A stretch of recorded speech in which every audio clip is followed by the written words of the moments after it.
दोस्तों आज मैं चाहता हूं कि आप एक काम करें, अपना पोर्टफोलियो खोलिए और सिर्फ एक बार उसके पैटर्न मत देखिए।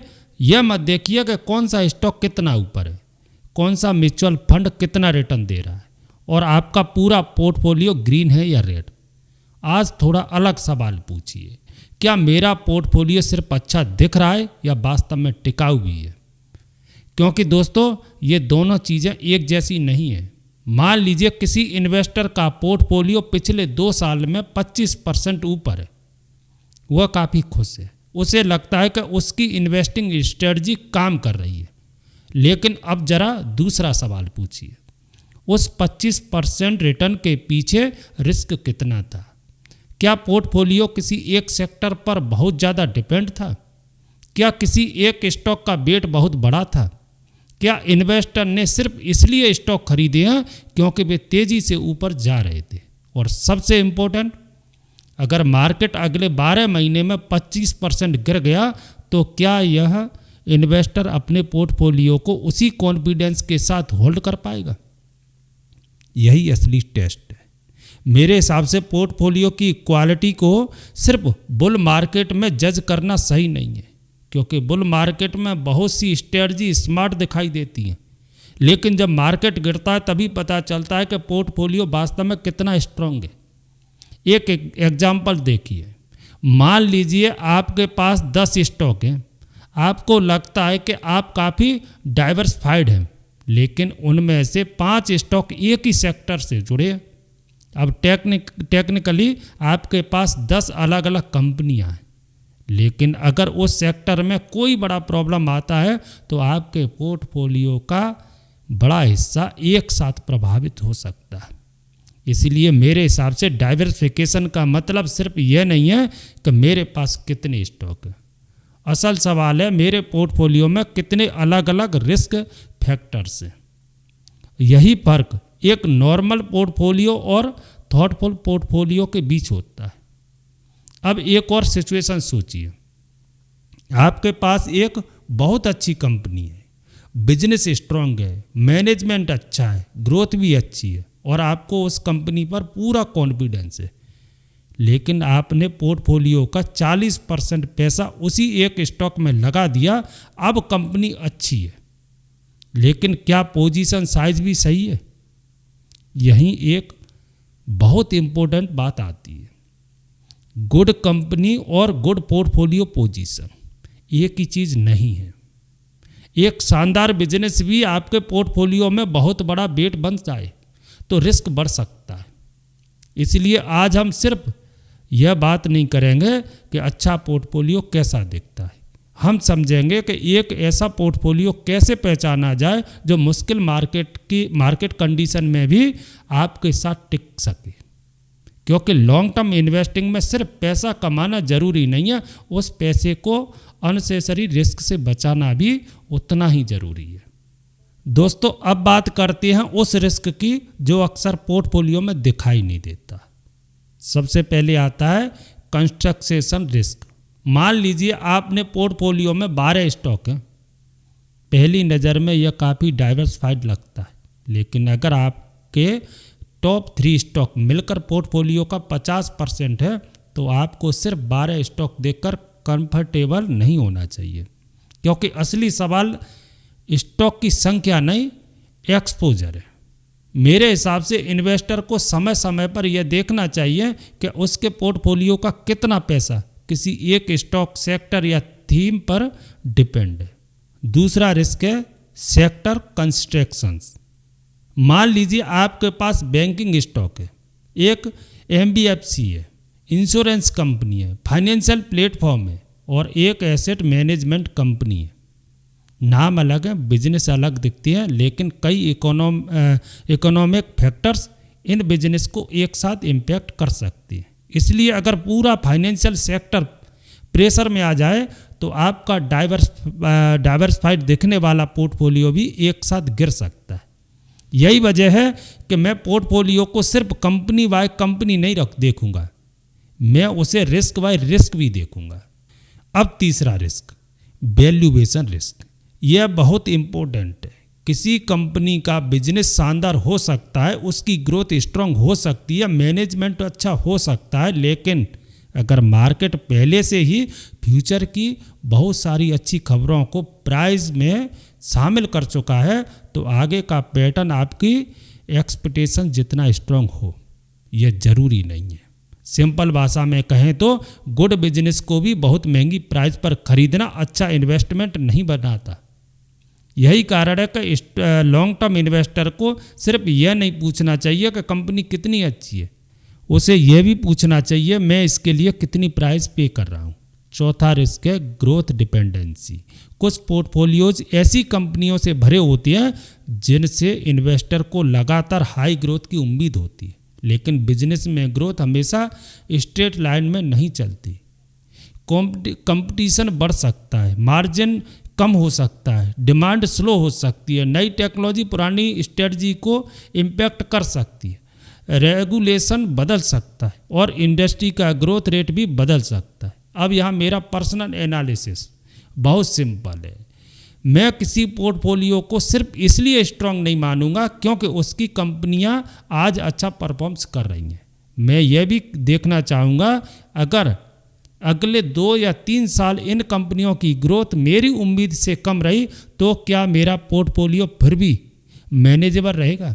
अगर जवाब नहीं है तो शायद पोर्टफोलियो की एक्सपेक्टेशंस बहुत अग्रेसिव है। और 5वां रिस्क है लिक्विडिटी और एग्जिट प्रेशर। कई इन्वेस्टर पोर्टफोलियो ऐसा बना लेती हैं जिसे होल्ड करना मुश्किल होता है। मार्केट गिरा, न्यूज़ नेगेटिव हुई और इन्वेस्टर पैनिक में बेचने लगा। इसलिए मेरे हिसाब से पोर्टफोलियो का रिस्क सिर्फ स्टॉक की वॉलेटिलिटी से नहीं आता। रिस्क यह भी है क्या आप उस वॉलेटिलिटी को इमोशनली हैंडल कर सकते हैं। अगर किसी स्टॉक में 20% गिरावट आपको इतना परेशान कर देती है कि आप बिना एनालिसिस के सेल कर देते हैं तो शायद वह पोजीशन आपके लिए बहुत बड़ी थी। यानी पोर्टफोलियो कंस्ट्रक्शन में इन्वेस्टर की साइकोलॉजी भी शामिल है और यही बात अक्सर लोग भूल जाते हैं। आप पोर्टफोलियो बना रहे हैं लेकिन असल में आप एक ऐसा सिस्टम बना रहे हैं जिसे आपको मुश्किल समय में भी फॉलो करना है।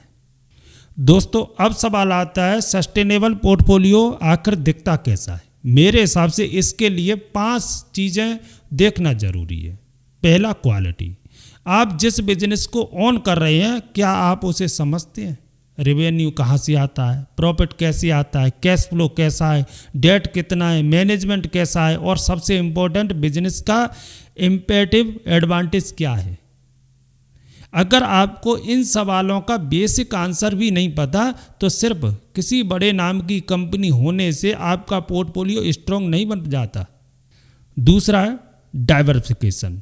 लेकिन यहाँ एक बात क्लियर है, डाइवर्सिफिकेशन का मतलब 20-30 स्टॉक खरीद लेना नहीं है। अगर आपके पास 20 स्टॉक एक ही इकोनॉमिक थीम पर डिपेंड करती हैं तो नंबर बड़ा है लेकिन रिस्क कंस्टेंटेड हो सकता है। मेरे हिसाब से बेहतर डाइवर्सिफिकेशन का मतलब different business plus different drivers plus control exposures. तीसरा, पोजीशन साइजिंग। यह मेरी नज़र में पोर्टफोलियो कंस्ट्रक्शन का सबसे अंडररेटेड हिस्सा है। किसी कंपनी पर आपका कन्विक्शन बहुत स्ट्रांग हो सकता है लेकिन इसका मतलब यह नहीं है कि पोर्टफोलियो का बहुत बड़ा हिस्सा उसी कंपनी में लगा देना चाहिए, क्योंकि चाहे बिजनेस कितना भी स्ट्रांग क्यों ना हो, फ्यूचर में कोई अनएक्सपेक्टेड इवेंट आ सकता है। इसलिए मेरा सिंपल व्यू है कन्विक्शन जरूरी है लेकिन पोजीशन साइज उस कन्विक्शन को कंट्रोल में रखता है। चौथा, वैल्यूएशन। लॉन्ग टर्म इन्वेस्टर होने का मतलब यह नहीं है कि प्राइस मैटर नहीं करती।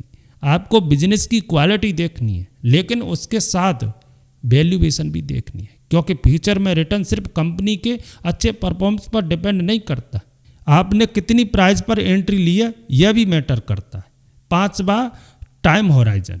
अगर आपका गोल लॉन्ग टर्म वेल्थ बिल्डिंग है तो आपको शॉर्ट टर्म मार्केट नॉइज को समझना होगा, लेकिन लॉन्ग टर्म का मतलब यह भी नहीं है कि बाय करो और कभी रिव्यू मत करो। मेरे हिसाब से लॉन्ग टर्म इन्वेस्टिंग का मतलब है strong thesis plus patience plus periodic review.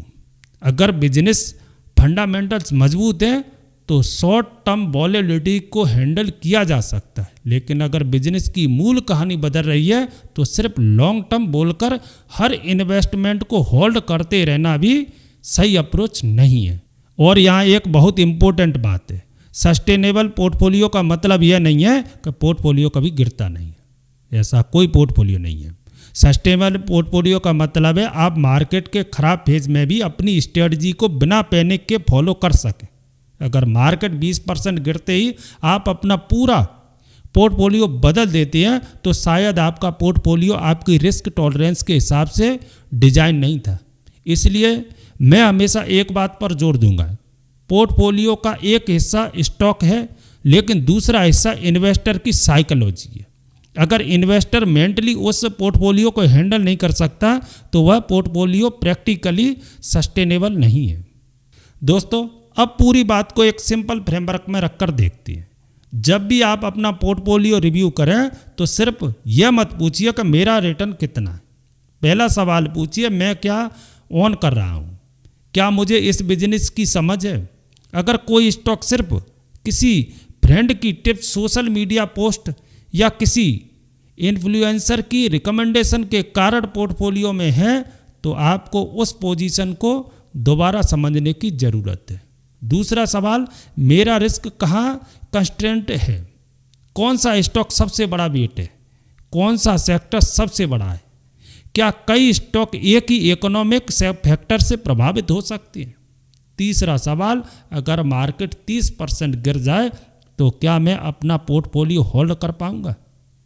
यह सवाल सुनने में नेगेटिव लगता है, लेकिन मेरे हिसाब से यह बहुत प्रैक्टिकल सवाल है, क्योंकि जब मार्केट ऊपर जा रहा होता है तो हर इन्वेस्टर लॉन्ग टर्म इन्वेस्टर होता है।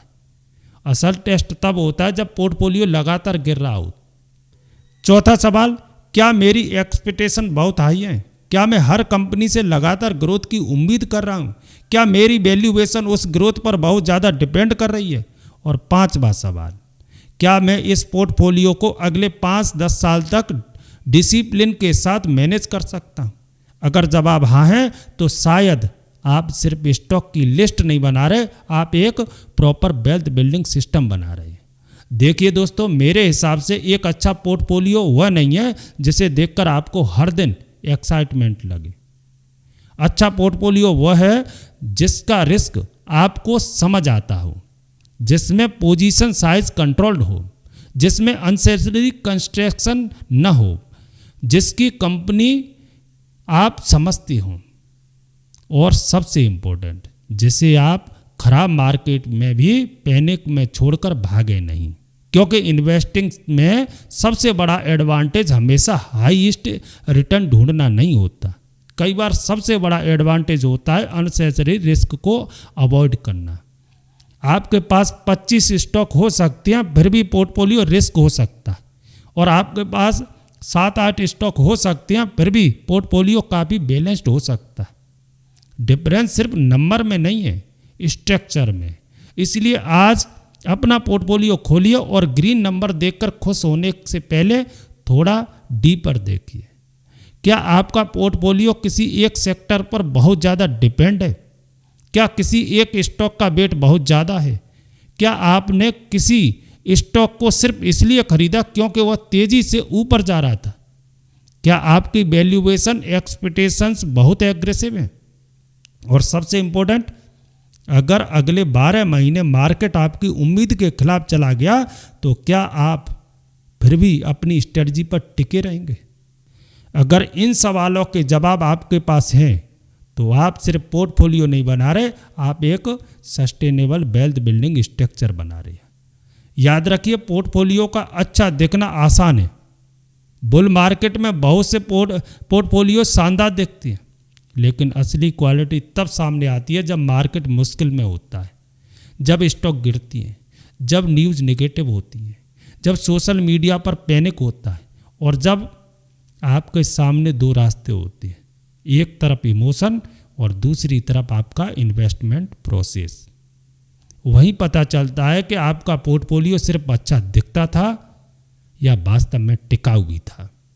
इसलिए अगली बार पोर्टफोलियो रिव्यू करते समय सिर्फ यह मत पूछिए मैंने कितना रिटर्न बनाया, एक और सवाल पूछिए, क्या मेरा पोर्टफोलियो अगले मुश्किल मार्केट फेज में भी मेरे साथ खड़ा रह सकता है? क्योंकि लॉन्ग टर्म वेल्थ सिर्फ अच्छे स्टॉक चुनने से नहीं बनती। Strong portfolio construction plus risk management plus patience plus discipline, इन चारों को साथ लेकर चलने से बनती है। और यही सस्टेनेबल इन्वेस्टिंग का असली मतलब है। आपको ऐसा पोर्टफोलियो नहीं चाहिए जो सिर्फ अच्छे समय में अच्छा परफॉर्मेंस करे। आपको ऐसा पोर्टफोलियो चाहिए जिसे आप अच्छे समय में भी समझ सकें और मुश्किल समय में भी संभाल सकें। क्योंकि आखिर में पोर्टफोलियो का सबसे बड़ा टेस्ट उसका बेस्ट ईयर नहीं होता, उसका सबसे मुश्किल ईयर होता है। और अगर आपका पोर्टफोलियो उस मुश्किल ईयर में भी आपके फाइनेंशियल गोल और आपकी साइकोलॉजी के साथ टिकता है तो शायद आपने सिर्फ इन्वेस्टमेंट नहीं किया है, आपने वास्तव में वेल्थ बिल्डिंग का एक मजबूत सिस्टम बनाया है। तो आज के वीडियो में बस इतना ही, मिलते हैं अगले वीडियो में, तब तक के लिए जय हिंद।